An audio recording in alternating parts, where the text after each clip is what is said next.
entering Rome as a slave. Close your eyes for a second and imagine this. You are not arriving in Rome as a tourist, not as a citizen with a name that matters, not even as a soldier with a place in the line. You are arriving as cargo. And that single change rewrites everything you think you know about the ancient world. Because Rome, at its height, is not just marble temples and triumphant arches.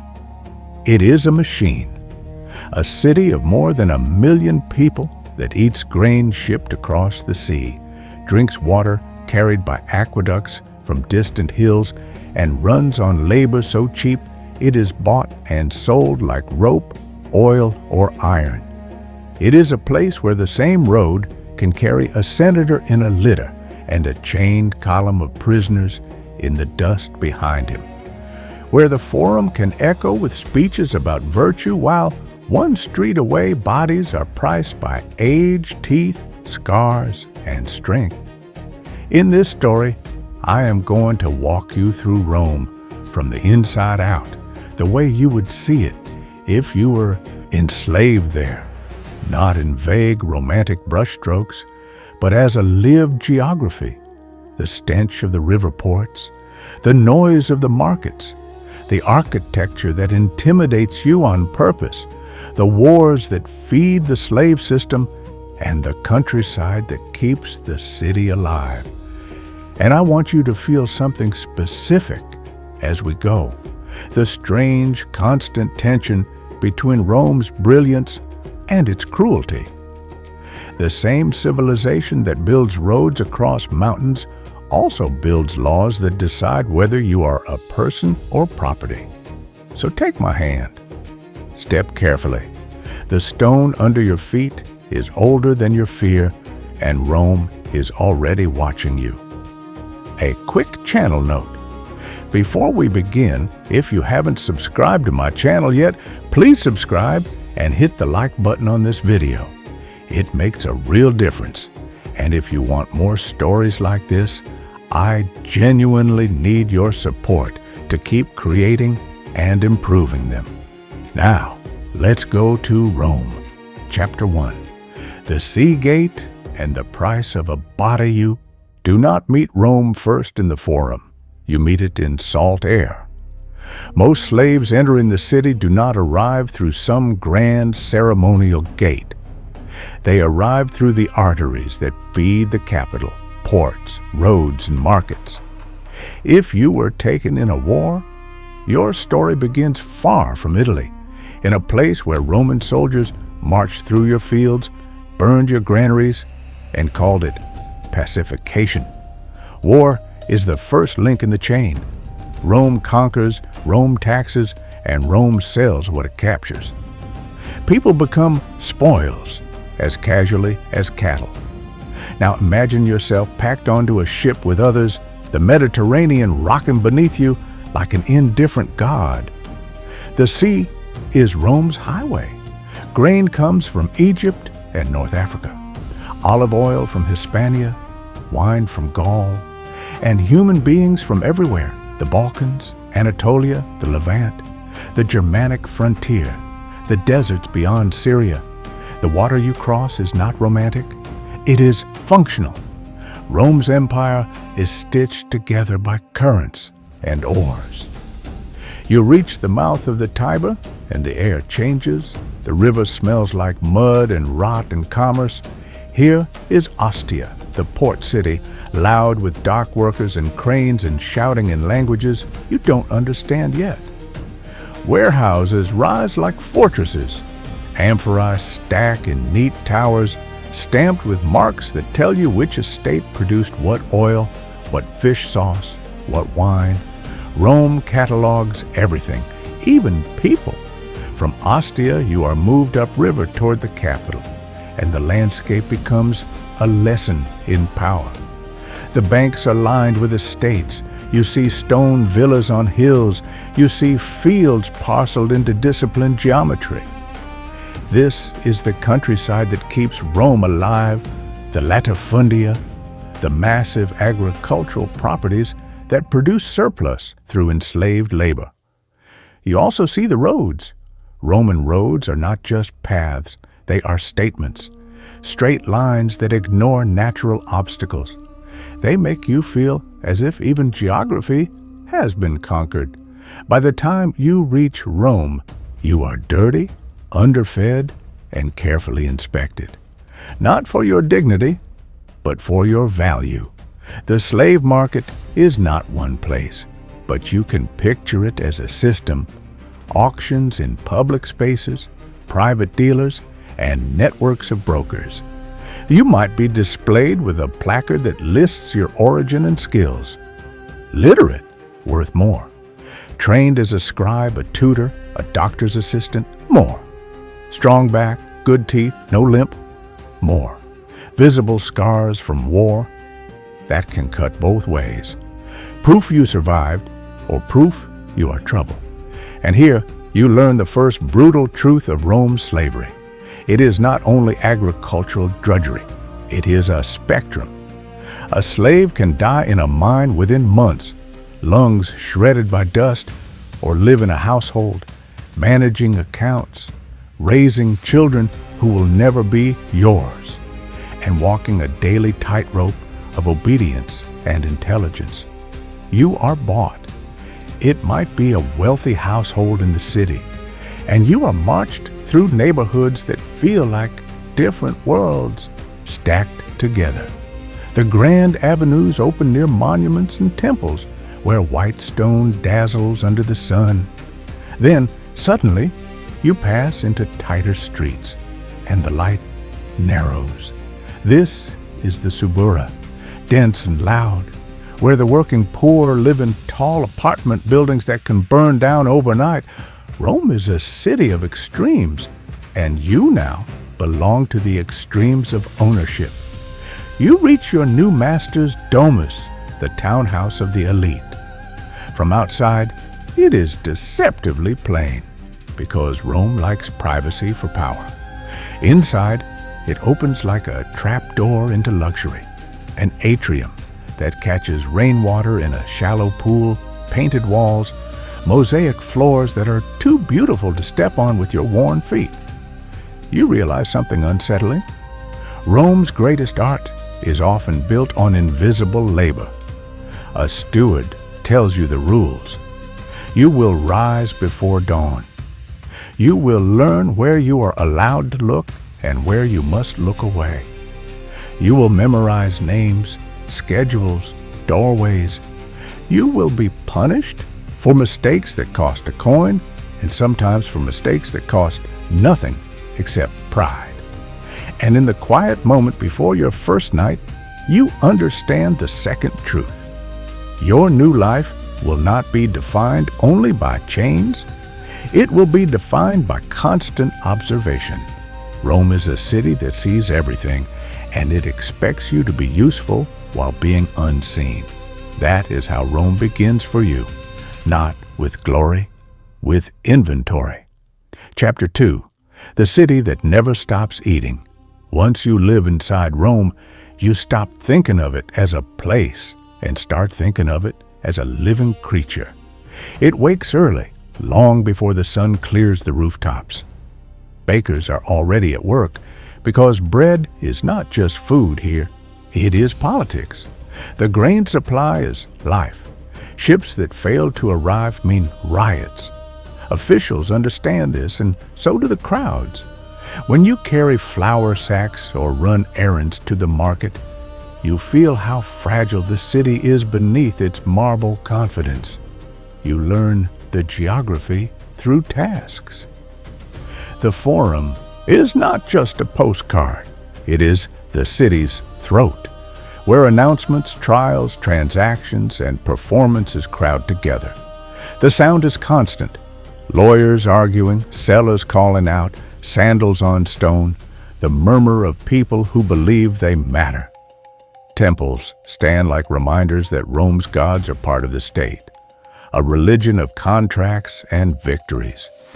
You pass monuments that do not merely decorate, they intimidate. Triumphal arches tell you which generals won which wars, and you know painfully that wars are where many slaves come from. Somewhere, some conquered town is being emptied into this city's needs. Rome displays conquest as architecture. It turns violence into stone. As a household slave, your work might seem safer than the mines or the galleys. But safety is complicated. You are close to power, and that is a dangerous distance. You might serve at dinners where men recline and speak about virtue and duty, while slaves pour wine and remove bones from fish. You hear names of faraway places like they are pieces on a board.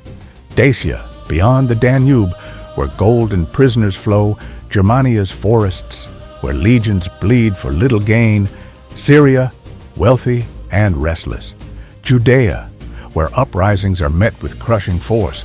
The empire's map is dinner conversation. For you, it is a source of new captives and new labor.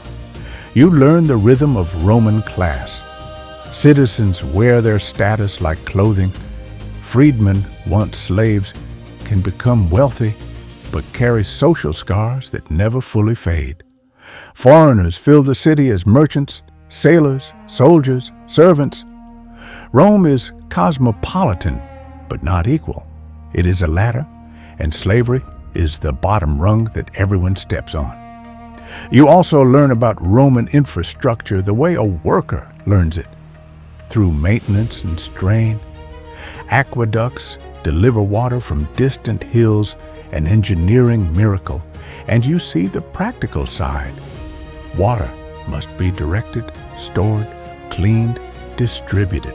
Public fountains run all day, serving the poor, while the rich pipe water into private homes and gardens. Baths are everywhere, enormous complexes that function like social clubs. You might be sent there to escort someone, carry towels, guard valuables. In the steamy halls, you hear gossip that travels faster than official news.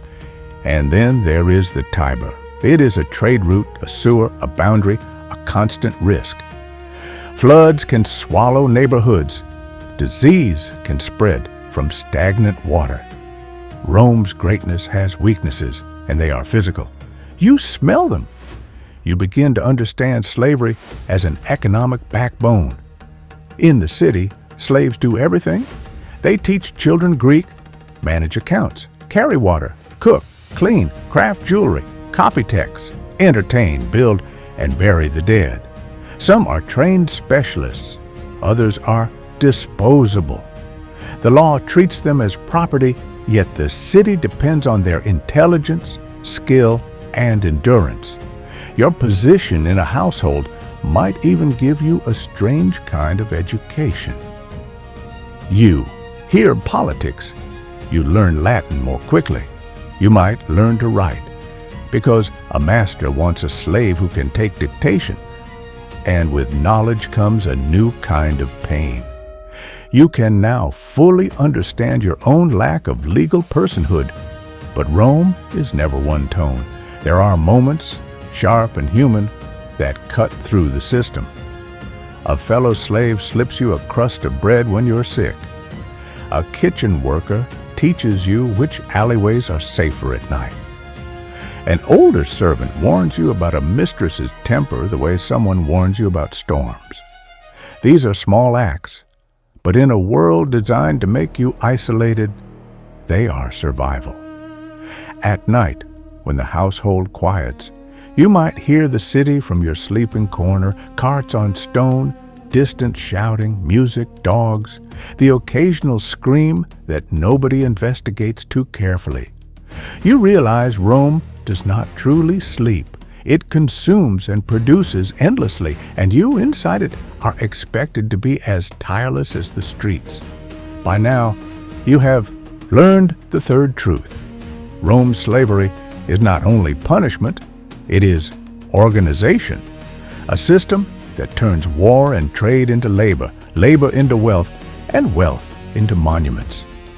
And it works so well that the people benefiting from it can convince themselves it is natural.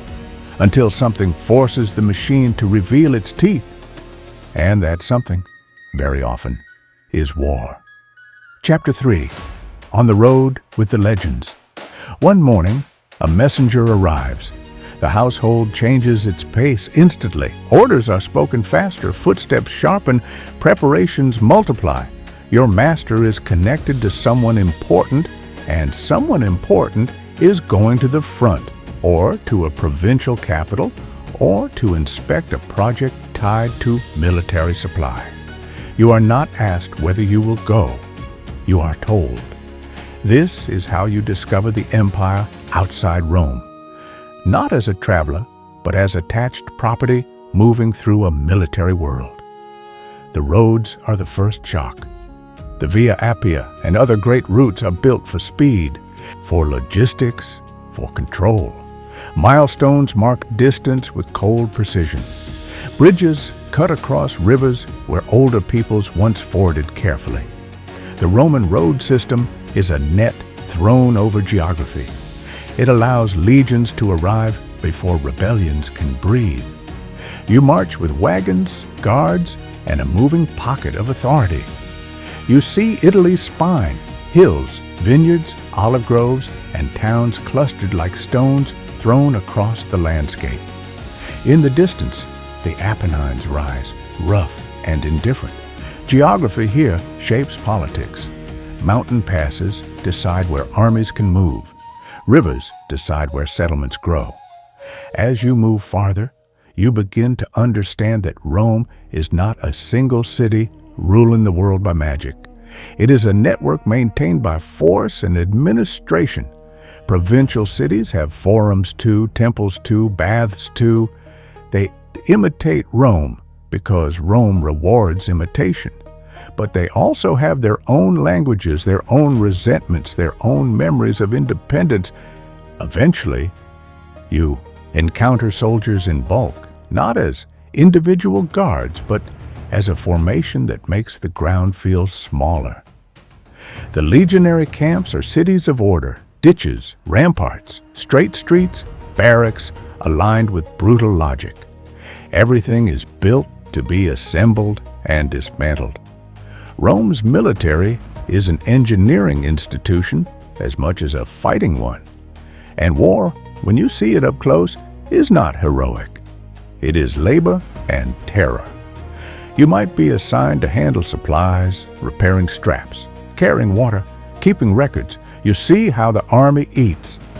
Grain becomes porridge, meat is salted, wine is diluted, firewood is counted, even violence needs accounting. Behind every battle is a spreadsheet written in sweat.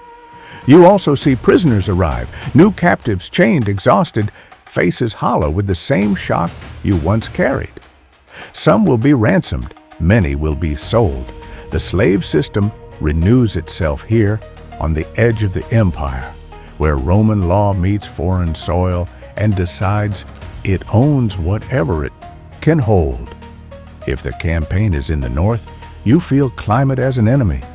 Cold damp in your bones, rain that turns roads into a sucking mess, forests that seem to swallow sound. If it is in the east, you feel heat, dust, and the sharp glare of sun on rock. Rome's empire spans climate so different that even the air feels political. Soldiers complain, but they adapt, because adaptation is Rome's talent. You witness the aftermath of combat more than the clash itself. Wounded men groaning, surgeons cutting, limbs lost, infections spreading.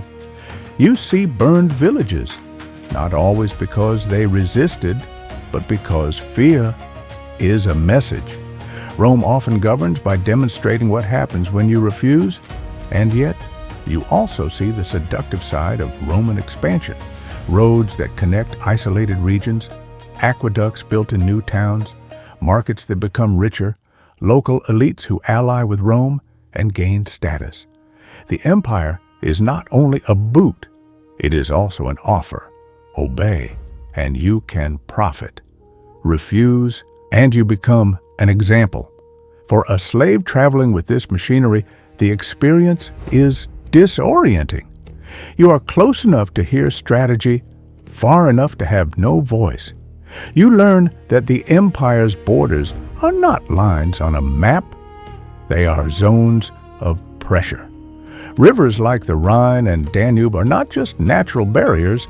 They are military frontiers with forts, patrols, and constant negotiation with tribes and kingdoms beyond. And you realize something chilling. Rome's wars do not stop because Rome's economy does not want them to stop. Conquest brings land, tribute, minerals, and people. Even when Rome claims it is defending itself, the result is the same. More resources flowing inward, toward the capital, toward the households and estates that turn them into wealth. One night, near the edge of the campaign, you stand outside a camp and look at the stars.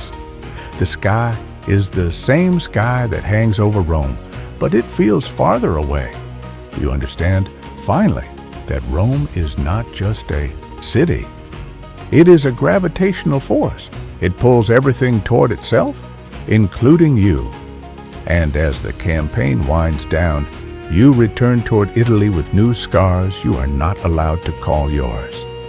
You have traveled across the empire, but you remain owned. Yet something has changed. Because once you have seen Rome's machinery on the frontier, you also begin to see the cracks. Legions can mutiny. Governors can be corrupt. Supply lines can fail. A single storm can sink ships of grain. Disease can thin cities. The empire is powerful, but it is not immortal. And that knowledge plants a dangerous thought in you. If Rome is built, it can also be unbuilt. So what happens to you personally inside a system that seems eternal?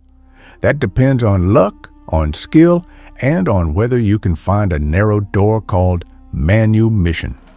Freedom, Roman style. Chapter 4.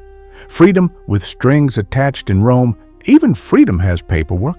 If you survive long enough, and if you become useful in a way that makes you hard to replace, you might be offered manumission, the legal act of being freed. It can happen in different ways. A master's formal declaration, a clause in a will, a reward for loyal service, or a purchase made with money you saved in tiny, controlled pieces. But it is never purely sentimental. Rome rarely does anything without advantage. If you are freed, you become a freedman, which sounds like a clean break until you feel the strings. Freedmen often owe obligations to their former masters, now patrons. You might still work for them. You might still be summoned. Your gratitude is expected, legally and socially. Rome can loosen the chain without fully removing the collar. But even that partial freedom changes the air around you. You can walk the streets differently, not as someone who must always avert their gaze. You can, in certain contexts, speak for yourself. You can own property. You can form a household. You can save money openly. And if you are lucky, your children may be born free, citizens, not marked by your past. Now, if you listen closely, this is where Rome becomes most psychologically complex. Because the city will offer you a chance to step onto its ladder, but it will never let you forget which rung you started from. As a freedman, you might work in a trade. Rome is full of guilds and workshops. Bakers, builders, cloth sellers, metalworkers, porters, scribes. The economy is huge, and it needs skilled hands. You might rent a small room in an insula, a multi-story apartment block where the lower floors are more stable and the upper floors are cheaper and more dangerous. Fires are a constant fear. So is collapse. Rome's population density is a risk you live with, like weather. You might return to places you once visited as a slave and feel them change shape.